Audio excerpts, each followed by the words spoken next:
Welcome to YouBook channel. Read and listen to the greatest stories that mankind has ever told. From Iliad to Coveted Terror, and other famous classics. Enjoy the best world literatures throughout history.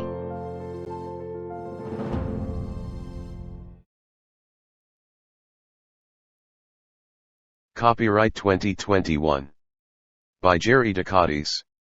All rights reserved. The Project Gutenberg ebook of The Count of Monte Cristo. By Alexandre Dumas.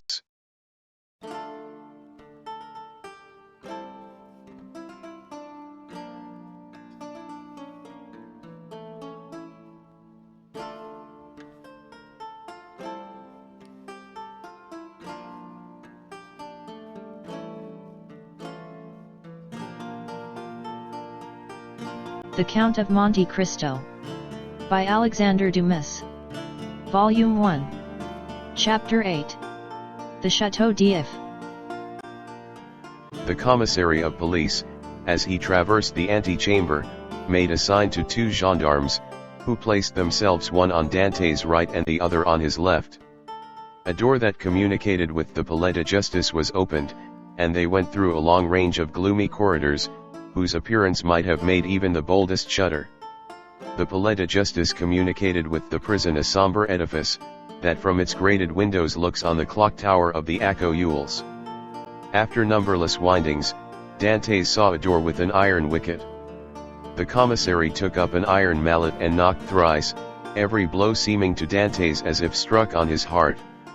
The door opened, the two gendarmes gently pushed him forward, and the door closed with a loud sound behind him. The air he inhaled was no longer pure, but thick and mephitic. He was in prison. He was conducted to a tolerably neat chamber, but grated and barred, and its appearance, therefore, did not greatly alarm him. Besides, the words of Villefort, who seemed to interest himself so much, resounded still in his ears like a promise of freedom. It was 4 o'clock when Dantes was placed in this chamber. It was, as we have said, the 1st of March, and the prisoner was soon buried in darkness. The obscurity augmented the acuteness of his hearing. At the slightest sound he rose and hastened to the door, convinced they were about to liberate him, but the sound died away, and Dantes sank again into his seat. At last, about 10 o'clock, and just as Dantes began to despair, steps were heard in the corridor, a key turned in the lock, the bolts creaked, the massy oaken door flew open, and a flood of light from 2 torches pervaded the apartment. By the torchlight Dantes saw the glittering sabers and carbines of 4 gendarmes. He had advanced at first, but stopped at the sight of this display of force. "Are you come to fetch me?" asked he. "Yes," replied a gendarme. "By the orders of the deputy procureur." "I believe so." The conviction that they came from M. de Villefort relieved all Dante's apprehensions. He advanced calmly, and placed himself in the center of the escort. A carriage waited at the door, the coachman was on the box, and a police officer sat beside him. "Is this carriage for me?" said Dantes. "It is for you," replied a gendarme. Dantes was about to speak, but feeling himself urged forward, and having neither the power nor the intention to resist, he mounted the steps, and was in an instant seated inside between 2 gendarmes. The 2 others took their places opposite, and the carriage rolled heavily over the stones. The prisoner glanced at the windows. They were grated. He had changed his prison for another that was conveying him he knew not whither. Through the grating, however, Dantes saw they were passing through the Rue Caisserie, and by the Rue Saint-Laurent and the Rue Taramis, to the quay. Soon he saw the lights of L'Auxin. The carriage stopped, the officer descended, approached the guardhouse, a dozen soldiers came out and formed themselves in order. Dantes saw the reflection of their muskets by the light of the lamps on the quay. "Can all this force be summoned on my account?" thought he. The officer opened the door, which was locked, and, without speaking a word, answered Dantes' question. For he saw between the ranks of the soldiers a passage formed from the carriage to the port. The two gendarmes who were opposite to him descended first, then he was ordered to alight and the gendarmes on each side of him followed his example. They advanced towards a boat, which a custom house officer held by a chain, near the quay. The soldiers looked at Dantes with an air of stupid curiosity. In an instant he was placed in the stern sheets of the boat, between the gendarmes, while the officer stationed himself at the bow. A shove sent the boat adrift, and 4 sturdy oarsmen impelled it rapidly towards the pylon. At a shout from the boat, the chain that closes the mouth of the port was lowered and in a second they were, as Dantes knew, in the Frioul and outside the inner harbor. The prisoner's first feeling was of joy at again breathing the pure air, for air is freedom, but he soon sighed, for he passed before La Reserve, where he had that morning been so happy, and now through the open windows came the laughter and revelry of a ball. Dantes folded his hands, raised his eyes to heaven, and prayed fervently. The boat continued her voyage. They had passed the Tête de Mort, were now off the Anse du Pharaon, and about to double the battery. This maneuver was incomprehensible to Dantes. "Whither are you taking me?" asked he. "You will soon know. But still we are forbidden to give you any explanation." Dantes, trained in discipline, knew that nothing would be more absurd than to question subordinates, who were forbidden to reply, and so he remained silent. The most vague and wild thoughts passed through his mind. The boat they were in could not make a long voyage, there was no vessel at anchor outside the harbor, he thought. Perhaps they were going to leave him on some distant point. He was not bound, nor had they made any attempt to handcuff him. This seemed a good augury. Besides, had not the deputy, who had been so kind to him, told him that provided he did not pronounce the dreaded name of Noirtier, he had nothing to apprehend? Had not Villefort in his presence destroyed the fatal letter, the only proof against him? He waited silently, striving to pierce through the darkness. They had left the Isle Ratonneau, where the lighthouse stood, on the right, and were now opposite the Point de Catalans. It seemed to the prisoner that he could distinguish a feminine form on the beach, for it was there Mercedes dwelt. How was it that a presentiment did not warn Mercedes that her lover was within 300 yards of her? One light alone was visible, and Dantes saw that it came from Mercedes' chamber. Mercedes was the only one awake in the whole settlement. A loud cry could be heard by her. But pride restrained him and he did not utter it. What would his guards think if they heard him shout like a madman? He remained silent, his eyes fixed upon the light. The boat went on, but the prisoner thought only of Mercedes. An intervening elevation of land hid the light.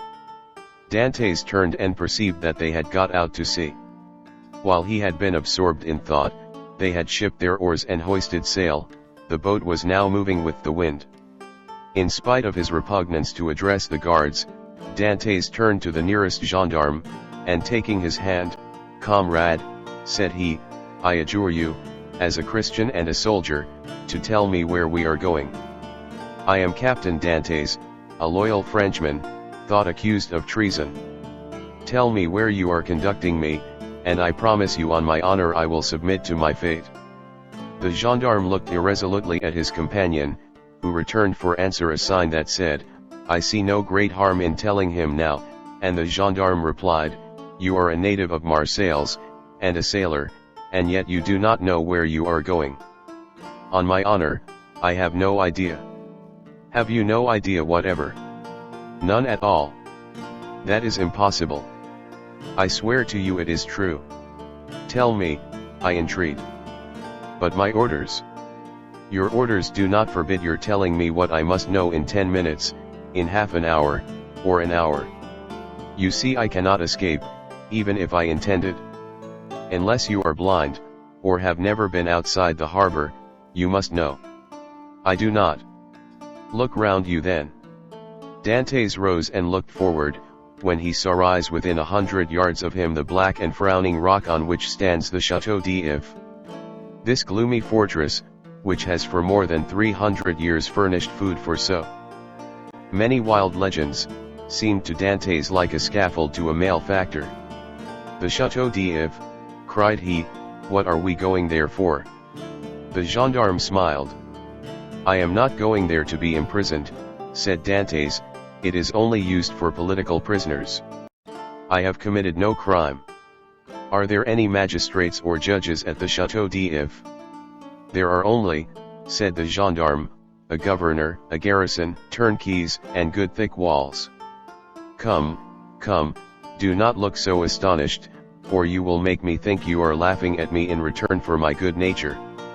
Dantes pressed the gendarme's hand as though he would crush it. "You think, then," said he, "that I am taken to the Château d'If to be imprisoned there? It is probable, but there is no occasion to squeeze so hard. Without any inquiry, without any formality. All the formalities have been gone through, the inquiry is already made. And so, in spite of M. de Villefort's promises." "I do not know what M. de Villefort promised you," said the gendarme, "but I know we are taking you to the Château d'If." "But what are you doing?" "Help, comrades, help." By a rapid movement, which the gendarme's practiced eye had perceived, Dantes sprang forward to precipitate himself into the sea, but four vigorous arms seized him as his feet quitted the bottom of the boat. He fell back cursing with rage. "Good," said the gendarme, placing his knee on his chest. "This is the way you keep your word as a sailor. Believe soft-spoken gentlemen again. Hark ye, my friend, I have disobeyed my first order, but I will not disobey the second, and if you move, I will blow your brains out." And he levelled his carbine at Dantes, who felt the muzzle against his temple. For a moment the idea of struggling crossed his mind, and of so ending the unexpected evil that had overtaken him. But he bethought him of M. de Villefort's promise, and, besides, death in a boat from the hand of a gendarme seemed too terrible. He remained motionless, but gnashing his teeth and wringing his hands with fury. At this moment the boat came to a landing with a violent shock. One of the sailors leaped on shore, a cord creaked as it ran through a pulley, and Dantes guessed they were at the end of the voyage, and that they were mooring the boat. His guards, taking him by the arms and coat collar, forced him to rise, and dragged him towards the steps that lead to the gate of the fortress, while the police officer carrying a musket with fixed bayonet followed behind. Dantes made no resistance, he was like a man in a dream. He saw soldiers drawn up on the embankment, he knew vaguely that he was ascending a flight of steps, he was conscious that he passed through a door, and that the door closed behind him, but all this indistinctly as through a mist. He did not even see the ocean, that terrible barrier against freedom, which the prisoners look upon with utter despair. They halted for a minute, during which he strove to collect his thoughts. He looked around, he was in a court surrounded by high walls. He heard the measured tread of sentinels, and as they passed before the light he saw the barrels of their muskets shine. They waited upwards of 10 minutes. Certain Dantes could not escape, the gendarmes released him. They seemed awaiting orders. The orders came. "Where is the prisoner?" said a voice. "Here," replied the gendarmes. "Let him follow me, I will take him to his cell." "Go," said the gendarmes, thrusting Dantes forward. The prisoner followed his guide, who led him into a room almost underground, whose bare and reeking walls seemed as though impregnated with tears. A lamp placed on a stool illumined the apartment faintly, and showed Dantes the features of his conductor, an under-jailer, ill-clothed, and of sullen appearance. "Here is your chamber for tonight," said he. "It is late, and the governor is asleep. Tomorrow, perhaps, he may change you. In the meantime there is bread, water, and fresh straw, and that is all a prisoner can wish for. Good night." And before Dantes could open his mouth, before he had noticed where the jailer placed his bread or the water, before he had glanced towards the corner where the straw was, the jailer disappeared, taking with him the lamp and closing the door, leaving stamped upon the prisoner's mind a dim reflectio and of the dripping walls of his dungeon.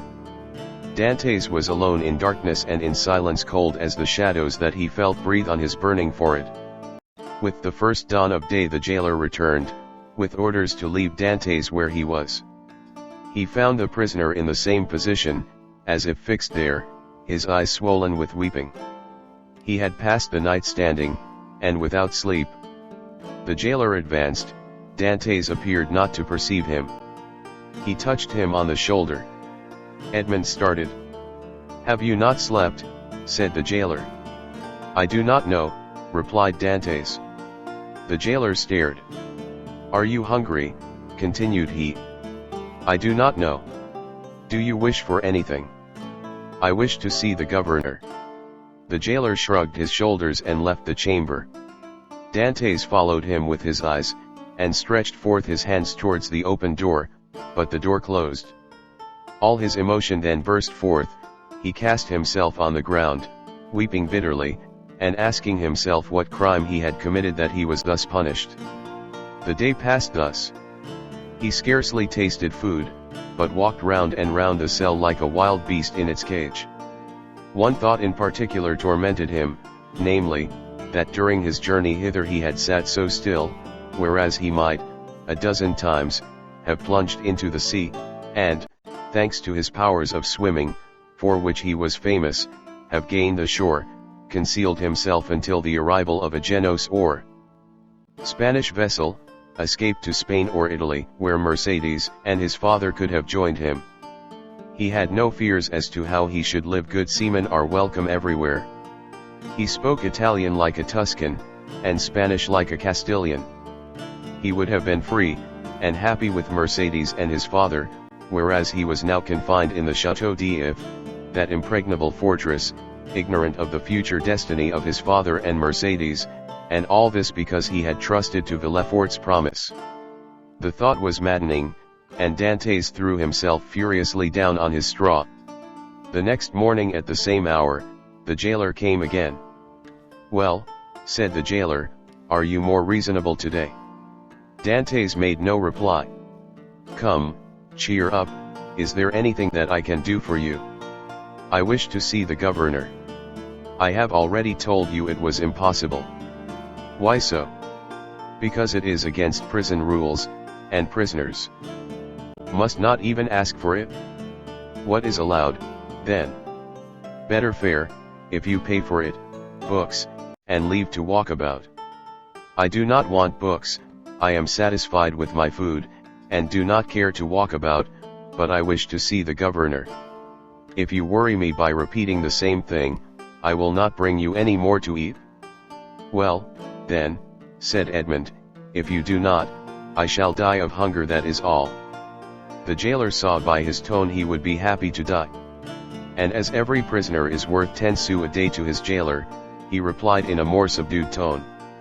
"What you ask is impossible, but if you are very well behaved you will be allowed to walk about, and some day you will meet the governor, and if he chooses to reply, that is his affair." "But," asked Dantes, "how long shall I have to wait?" "Ah, a month, 6 months, a year. It is too long a time. I wish to see him at once." "Ah," said the jailer, "do not always brood over what is impossible, or you will be mad in a fortnight." "You think so?" "Yes, we have an instance here. It was by always offering 1,000,000 of francs to the governor for his liberty that an abbé became mad, who was in this chamber before you." "How long has he left it?" 2 years. "Was he liberated, then?" "No, he was put in a dungeon." "Listen," said Dantes. "I am not an abbé, I am not mad. Perhaps I shall be, but at present, unfortunately, I am not. I will make you another offer." "What is that?" "I do not offer you 1,000,000, because I have it not. But I will give you 100 crowns if, the first time you go to Marseilles, you will seek out a young girl named Mercedes, at the Catalans, and give her 2 lines from me. If I took them, and were detected, I should lose my place, which is worth 2,000 francs a year, so that I should be a great fool to run such a risk for 300. "Well," said Dantes, "mark this. If you refuse at least to tell Mercedes I am here, I will someday hide myself behind the door, and when you enter I will dash out your brains with this stool. Threats, cried the jailer, retreating and putting himself on the defensive, you are certainly going mad. The abbé began like you, and in 3 days you will be like him, mad enough to tie up, but, fortunately, there are dungeons here. Dantes whirled the stool round his head.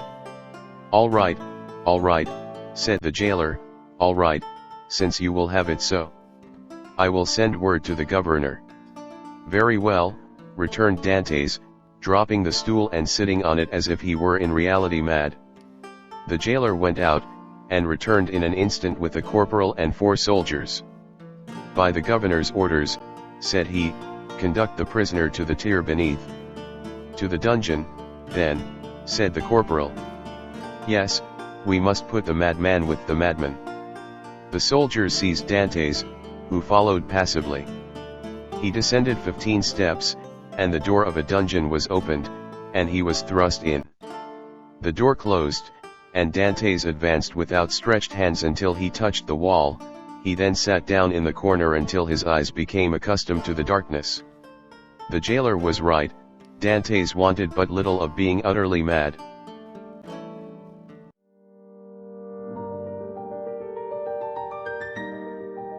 Thank you for watching. Write in the comments section for your request as to what book, usually from Project Gutenberg, you want us to feature in YouBook channel.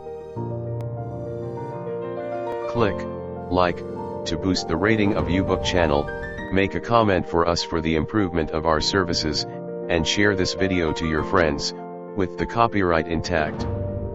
Please click subscribe, and hit the bell button to be notified of new uploads from YouBook channel.